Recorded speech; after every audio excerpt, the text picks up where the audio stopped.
Today we're jumping into Ark Survival Ascended, and specifically why this game is so much more than a simple quest-based survival title. In my previous video review on it, I described the game as enjoyable but with signs of lazy design, and was a bit on the fence over it, but after much thought I felt that review missed the mark a bit, so here we go again. Why is Ark more than just the average survival game? On the surface, Ark looks like a familiar formula: gather resources, craft tools, build a shelter, survive the night. But once you step into the world, you realise something very different is happening, and I'm not just talking about the Nvidia card in-game graphical glitches which tend to plague me.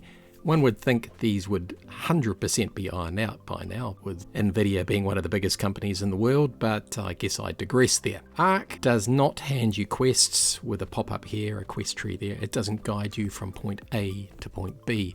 Instead, it drops you into a living, hostile ecosystem and challenges you to carve out your own story, one built on genuine survival, mastery of the environment, and long-term progression. So today, we're breaking down the layers that make Ark deeper, broader, and in many ways more ambitious than most survival games, and also why it is eventually a winning formula. Ark's first challenge is simply your existence. Everything in the world is designed to push back against you. The weather can and will kill you, the wildlife wants you dead, and much of it absolutely is very lethal to you. I recently played a game where I was stuck in a small corner of the map, a rocky outcrop by a beach, and had to scratch out an existence for days on end due to the number of alpha raptors roaming around. It was brutal, but I earned my progression and I absolutely loved it.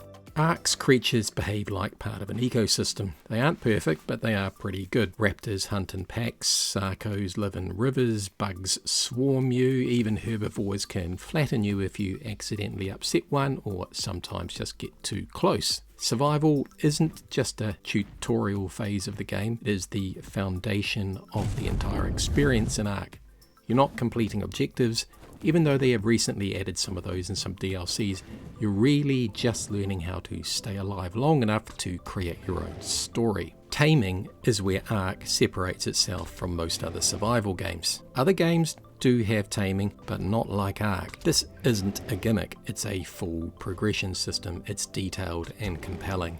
And without tames, you cannot do much. The world is just too harsh for you to wander around in on foot. Every wild creature that you see or come across has unique behaviors that will require some sort of unique taming method. And many of these require detailed planning, which often goes off-piste. Ark players are well versed in this, and it can be very hard to tame certain creatures. Think of tames as you're not just collecting pets, you're more building a roster of tools which are invaluable and necessary to complete the game. A Doedicarus becomes your stone gathering machine, an Argentavis becomes your cargo hauler, a Rex becomes your meat and hide tank, and there are so many more. And the taming process itself is like a mini game of strategy. Do you knock it out or passive tame it? And what do you need to do all that? What food gives the best taming efficiency? Do you need kibble? And how to make that? Well, that is a system in itself. Taming isn't optional, it is the absolute backbone of Ark's long-term gameplay. It is extremely detailed and well thought out, and if you're into PvP, then taming is utterly essential. The right tames, the right breeding lines with the right stats allow raids or defense. It is at times like chess. In most survival games, a base is a box that you sleep in. Sometimes with the better games, they make the bases pretty and rather artsy, but in Ark your base is a machine. A good base in Ark is your crafting hub, your storage network, your breeding and feeding facility, your defensive fortress, and essentially your staging ground for every major challenge. Because you're not just building walls, you are actually designing a logistics and defensive hub. So where do your forges go? Where do you put your chem bench and smithy to maximize fast utilization? How and where do you lay out your breeding tames? How do you collect your eggs? Where do you put them? How do you fend against raids or wild dinos? Your base becomes a physical representation of your progression, and as you grow, your base grows along with your ambitions. I briefly touched on tames before, but let me discuss this a bit more, as this is where Ark really stands out from other games.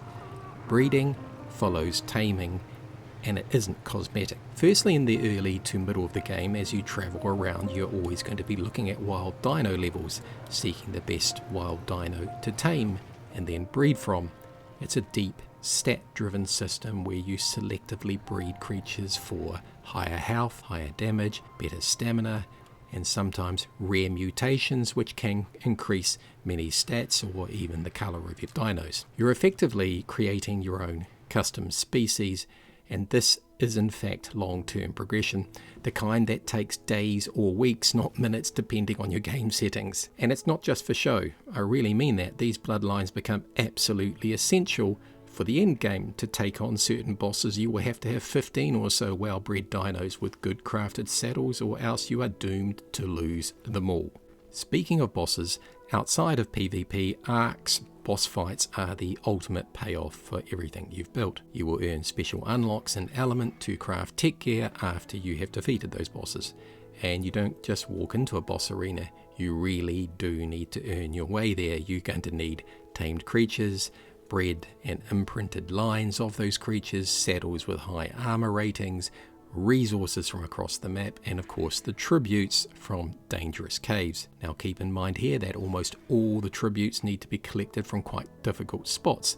They are mini adventures that can be very challenging and require preparation for.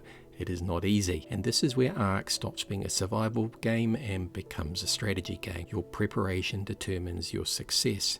Your strategy is what determines your future. Creatures are your army, your base is your supply chain, and when you finally step into that arena or carry out that big raid, it's the accumulation of many hours of planning, taming, breeding, and building. This is the key, and I really want to emphasize this. The beauty of Ark is that none of everything I've just talked about is forced on you. There are no quest markers, no NPCs telling you what you should do next, no linear storyline pushing you forward. You create your own objectives. You can build a fortress on a cliff however you want. You can tame every creature on the map. You can breed the perfect Rex line, or whatever you want to do. You can conquer the bosses or totally ignore them. You can ascend to the next map or not bother. Ark gives you systems, not scripts, and that freedom is what makes the game so compelling. This is reflected in the incredible scope of YouTube videos on how people play the game. Do what you want, when you want. I've played a lot of survival games, and most give you quests to follow, endless pop-ups or tab screen trees of things to do. People asking you to go get this or that. They can feel like you are surviving, but as a world of endless mini quests that often just sit there unfinished or waiting to be done. When you play Ark, it does not feel like that at all. If you had just dropped in and you'd watched no videos, then played the game, you'd just be somewhere on some strange island or some forest surrounded by danger, and you have no idea what to do really. And by doing that, the game feels vast, it feels unexplored, and it feels very free. Ark is a finely layered ecosystem of survival, strategy, and progression. It is far from perfect, don't get me wrong, but it has this really unique flavour. It gives you the tools to build your own world and in turn build your own story, whatever you want that to be. And that's why Ark stands apart. Not because it's harder or prettier or bigger, but because it gives you the freedom to grow from lowly prey to apex predator in your own time and on your own terms. If you enjoyed this breakdown, hit the like, subscribe, let me know what part of Ark you'd want me to cover next, or a game you'd like me to look at, and I'll see you in the next chapter. Thanks for watching.